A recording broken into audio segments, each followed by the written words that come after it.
Oh, baby, oh, baby, oh, baby. Welcome to the roast on a Monday morning. Great to get the week started off with all the roasters and audience out there in 95.7 The Game.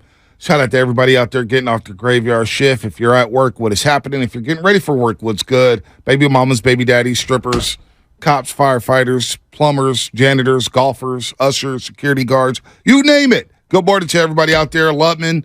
His Miami Hurricanes lost, so he's been quiet all day long. Tough one against UConn. UConn looks like the best team of the tournament.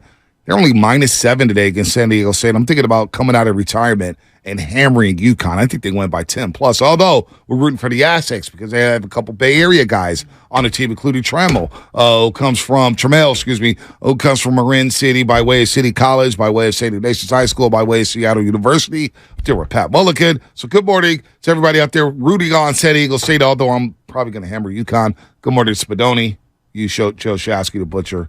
And we'll have Dave Flemming on in just a second. Yeah, and I guess also Keyshawn Johnson is... San Leandro. Yeah, CYO in Oakland, and then San Leandro High, now starting for San Diego State. So a lot of people have connections to those two guys. And just San Diego State in general. Right. It's just a fun place. Rooting for them. Yes, the game winner against Florida Atlantic University. That was cool. I'm saying, what is he doing? What is he doing? They held on to it forever. Thank God he hit that. And he nails it to beat Florida Atlantic, a scrappy Florida Atlantic team. San Diego State advances to the national championship. They'll take on the Connecticut Huskies. UConn looking very, very strong. The team that didn't look strong over the weekend were the Giants. They lose 2 out of 3 at Yankee Stadium. They strike out 40 times. They get shut out twice in 3 games. And let's talk all about it with the one and only Dave Flemming here on the roast. He'll be on with us every single week as he gets ready for the Masters in Augusta. Yes. Hello, friends. Flemming will be there, of course, this weekend. So he will not be at the home opener when the Giants take on the Royals, but he's got better things to do. Still in Augusta. I'd rather be at Augusta than Giants and Royals. Come on, man. Could sacrifice a couple games. Flem, good morning. What's happening? Yeah, I wouldn't say better. I wouldn't say I'd rather, but I do. I am obligated to go to Augusta to watch the Masters, so it's not like a burden. But I do. It makes me unhappy that I missed the home opener. I want to be there for opening day. But hey, Flip, I'll say it for you. You've been to a lot of home openers. This is once in a lifetime. I mean, come on. I mean, I know you do. You do miss Bobby Witt Jr., who's a fine young player with the Kansas City Royals. Matt Duffy, yeah, you get to miss Matt Duffy and the reunion there. So yeah, I don't blame you, man. But you got to see Yankee Stadium this weekend. Opening series at Yankee Stadium, and boy, did Aaron Judge. Oh boy. 5 RBIs, so 2 homers. 5 RBIs. Where do we want to start, Flip? Do we want to start with the batters and the inability to put the ball in play? Do you want to start with the pitching staff? Where do you want to go with Yankee Stadium and the Giants losing 2 or 3 to the Yanks? Well, Yankee Stadium was a cool place to open the season. I guess I hadn't really realized that until the lead up to opening day. I hadn't done much research, but the Yankees, the Giants had not opened a season in New York since 1956. I mean, that is amazing. It was a little nod to their original history. And so to be there in the big city, opening day, with looking at the pinstripes on the other side, 2 historic franchises, it was fun to be there. It felt like a really big event and kickoff to the year. Now, did the weekend go the way the Giants wanted it to go? No, but managed to win a game. They had good at-bats in the second game of the series. It was freezing cold the other 2 days. Personally, I'm not reading too much into 2 games against a good team under sort of strange conditions. But I guess we'll find out sooner rather than later whether there was any predictive quality to the way those 2 losses went. You know, Dave, it feels like some of the transactions that were made leading up to opening day and then over the weekend and stuff have kind of superseded some of the action. What's your feel on, dropping Bryce Johnson and bringing him back, and then just some of the different roster decisions, like the crunch, the crazy wild transactions leading up to opening day and then acquiring Matt Beatty? It just, I don't know, it felt like a dramatic pivot from the way that they ended spring training and thinking that we're going to get to see some of these young guys. I want to say this very respectfully and acknowledge that those guys played well in the springtime and carved out a role on this team at some point. But, the hand-wringing over 2 guys who aren't established big leaguers, aren't like, massive prospects that the whole industry is waiting to see burst upon the scene, the future of the Giants franchise. To act like not including them on the opening day roster somehow was like disruptive or chaotic is just like a wild overstatement of what it was. Look, they like Matt Beatty. He's in the organization now. Is he going to be on the big league roster very long? Probably not. That's what happens at the end of spring. Players come available that weren't available even a few days earlier. Johnson and Jelly already are on the active roster. It took an extra 2 days. That was like, I just don't understand the angst over. Now, let's just say this was your number one prospect and you told him he was going to be on the team and then he's not. And okay, then I could understand, like, this was not that. So I hear you. There was literally zero correlation to how the games got played on the field to what that felt like on Thursday morning as we got to the park on opening day. Dave, I think you make a lot of great points. I totally hear you. I think it was more the symbolism of, Giants fans are ready for this wave of young players, and it just they'll glom onto anyone young because we're just dying for it. We're kind of sick of the journeyman, if you will, and then it kind of leads me into Joey Bart. Like, and I don't even know if Joey Bart's any good. It's just seeing the look on his face in the clubhouse yesterday as he kind of discussed his back injury and he goes on the IL. Man, the guy, I don't know. I feel like he can't catch a break, and simultaneously, he's just not playing really well. So they're in a tough spot with him. What's your read on the Joey Bart situation? Look, I've been I would say I've been his biggest defender over these last few years. Give him some time. He's got ability. He's got tools. He's a really good kid. He's trying hard. All those things. But it's 2023 now. This is not 2020. And performance is what's going to get him to the big leagues full time and keep him here and get him more at bats. That's just a fact. And they've given him like a very specific number of things that he needs to improve on. He's worked hard to improve them. He's got to bring him into games. And so whether that didn't happen in spring training, I don't think that's fair to say. I think he was good in spring training. But now he's not going to get a chance this first week to get out there. He was going to play on Saturday. It's overstating it to say he's at a crossroads, but the time is over of like, he followed Posey. That wasn't fair. The pandemic year, that wasn't really fair. Took away development, got hit on the hand by a pitch. That wasn't fair. This guy got drafted in 2018. It's 2023. Like, this is a performance business, and he is going to have to earn it. And I have no problem with that. Like, he's at a stage in his career where that should be the case. You're not just going to be given at bats. You got to show you can do it. Dave Flemming here on the Morning Rush on 95.7 The Game. The voice of the Giants, of course, was at Yankee Stadium. He'll be at the Masters this week as he has duty with ESPN covering golf. Of course, he does college basketball, college football, you name it, Flem does it. All right, so let's get to the hitters here. Let's get to the batters. They strike out 40 times over the course of the weekend at Yankee Stadium. Outside of Saturday where they had 12 hits, they have 7 hits in the 2 games they get shut out in. And to me, Flem, it's the approach at the plate, and it's just not putting the ball in play. Put the ball in play, get some action going on. Too many strikeouts yesterday, and they just looked overwhelmed in the batter's box this week at Yankee Stadium. Yeah, they had great at-bats on Saturday, so you can't discount those, but 41 strikeouts is too many for 3 games. They put a priority on that this year, make more contact, gear up for contact in certain situations more, and they did not execute on that this weekend, and they do have to get better at that. Now, this is still a team that is going to be built on power. This is a team that believes that if everybody is in there, if the top lineup's in there, they've got power all the way through the bottom of the lineup. And so this team is built on, they're going to have a lot of pitching depth. They have a solid bullpen. They're hoping to be a better defensive team and hit some home runs. Like, that's the formula for winning games for this team.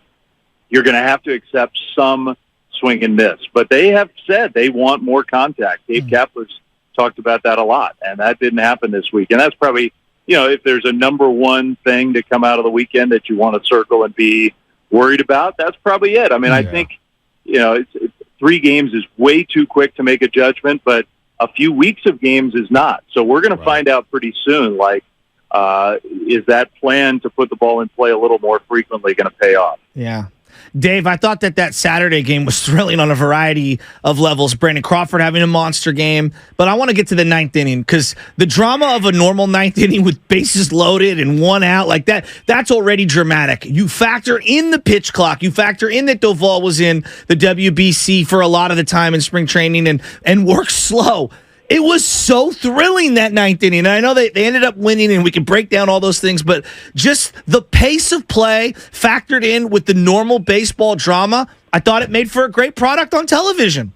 I never thought that would be the case, but I think you're kind of right. The pitch clock has a chance to amp up the drama as opposed to, there were a lot of people who were worried about, baseball. Part of baseball is the build up to the big pitches. And when you do get those big moments, you have time to, And like I was sort of buying that. Like, yeah, maybe we'll see how that feels. And I'm with you. I thought it made it more intense. And Camilo and others, it's not just him, are going to have to work on that. It's very clear that spring training was not enough.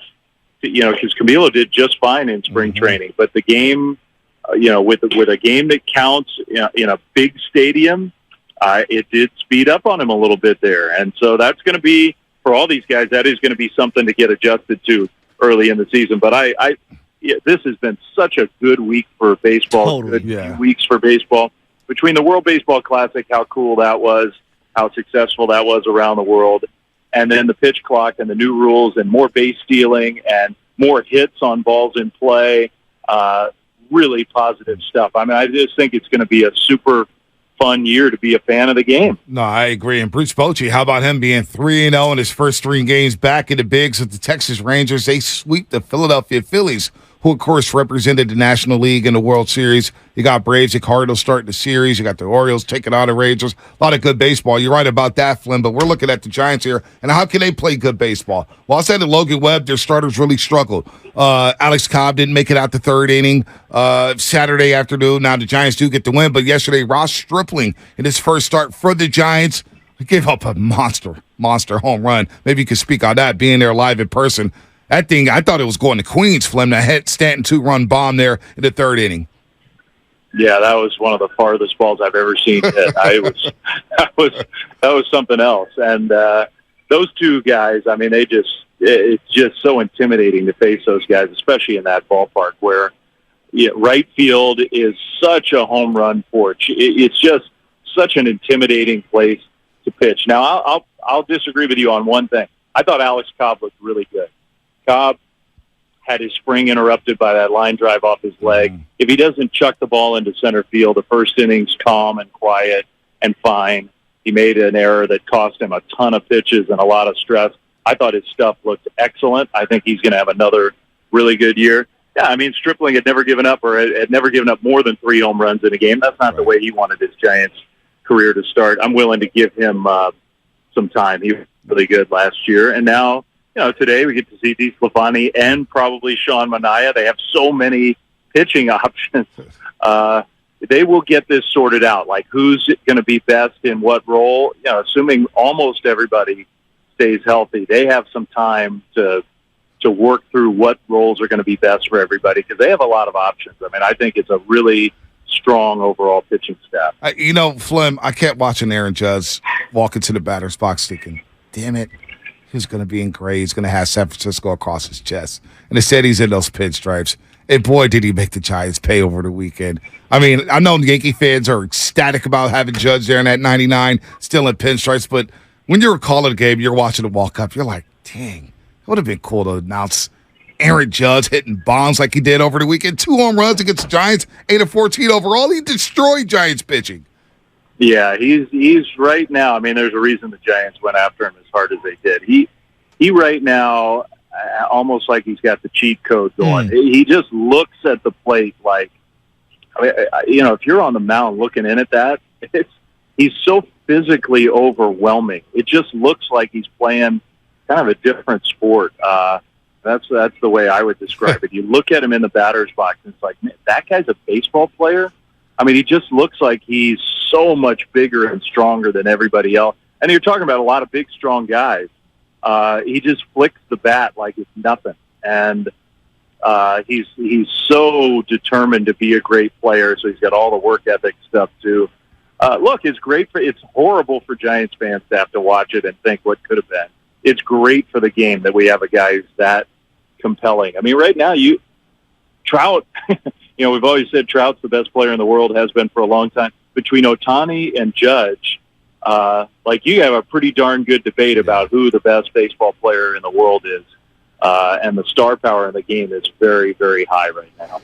Yeah, his plate discipline to lay off some of the stuff outside the zone and then wait for the pitch that he's looking for. He's spectacular. All right, so you're going to be at Augusta this week, and I'm getting geeked out because Augusta gives me all the feels. You're going to be on television Thursday, Friday on ESPN? Well, we don't. We do televise, but I'm not allowed. I'm not a CBS guy. Oh, apologies. It's all their folks on the actual telecast. So you have to go to ESPN Plus or to the Masters app or Masters.com, and there you can find me on. I'll be doing holes 4, 5, and 6 again this year. So all that special hole coverage, Thursday, Friday, Saturday, Sunday, that's me the whole way through. All right, so 4, 5, 6. Scotty Scheffler, Rory 7-1, Rahm 9-1, Spieth, Cantlay, all these guys dropping down. Morikawa's in there. Who do you like this week? Well, just based on those odds, I think I would take Rahm only because I think you're getting a little bit of value. I know it hasn't been a great few weeks for him, but I still look at him as the best overall player in the world. Now, Scotty Scheffler Scheffler's probably the right answer to that. But I think Rahm's great golf is as great as anybody's. So I think you're getting a little value there. I mean, Rory would be an unbelievable story if he finished off the career Grand Slam with all that's gone on in the last year around him. That would be just a really cool story. But it's hard to get. I mean, Scheffler right now, I say this as a compliment. He's so boring in a way. He just is very steady. He does not a lot of emotion out on the course. He's just a darn winner. The guy just, I can't remember the number that Zalatoris told me because Will played against him as a kid growing up in Dallas. And I was asking him about Scheffler, and he was like, you could look it up, but he played like 80 junior tournaments and won like 70 of them. I mean, it was like some ridiculous number. Even if you're a great player as a kid, Scotty just always had the knack for winning. And it doesn't always look as spectacular. He's got kind of a funky-looking swing at times. He's just a winner. So hard to go against him. But I think of those guys you just rattled off, I still think Rahm is going to win this tournament sooner rather than later. Go on, Morikawa. I'm going to pick him until he wins out there at Augusta. Let's go. Yeah, I mean, he sure is set up to, you hit your irons well here and find the right spots on these greens. You give yourself such a big advantage. Colin's one of the guys who can really do that. The putter, he still has to putt well here. And, good putting other places doesn't always translate. And putting's been up and down for him, but Augusta is different. The greens here are different, and I'm not sure the track record is totally there for him at the Masters to give you full confidence that he's going to break through, but Colin's so talented. And he'd be a great story, too. I love watching him play. Dave, is it shameless if I say, cut a little of the budget out for me and some gear, and I'll get you back? A couple polos, some hats. Don't do that on there. I'm teasing. He knows that. Everyone does that. They buy a bunch of merch. You and Guru do that. No. Guru asked Dave, for a explain to selfie him on about air. the Masters. This is a test of how much I like you. This is what am I willing to pull back for you? Flem, think about your family first. I'm teasing. Think about the radio guy last. Shasky will live. Don't do that to Flem. Put him on a That's spot what people like do that. when they go to Augusta. They get a bunch of merch and they I bring it back know, and they you can't they, do that they live dish on it air. out. They can't put him in a God, weird my spot. budget would be through the roof. I apologize for Shasky, Dave Fleming. Sorry, Dave. David B. Fleming. That was inappropriate. No, not inappropriate, but I might not be bringing back a for you. Not inappropriate, but Bring him back. Have fun. Have fun. We'll be listening, I'll be Flem. Always listening. good to talk Have to you. fun, We'll buddy. talk to you next week when the Giants take out. Of course, they'll have their home opener against the Rose. They're in Chicago today to take on the White Sox. Flem, have a good one, man. Okay, great. Talk to you guys soon. Anytime, David Flemming. Why would you do that? No, that's what. See, Bonte, you don't understand the culture of going to Augusta. No, I understand They give the out culture. tickets. Well, can I explain I it? understand all that. Why don't you just ask him off air, though? That was a joke. That's what it is. It's called a joke. I'm working a bit here. No.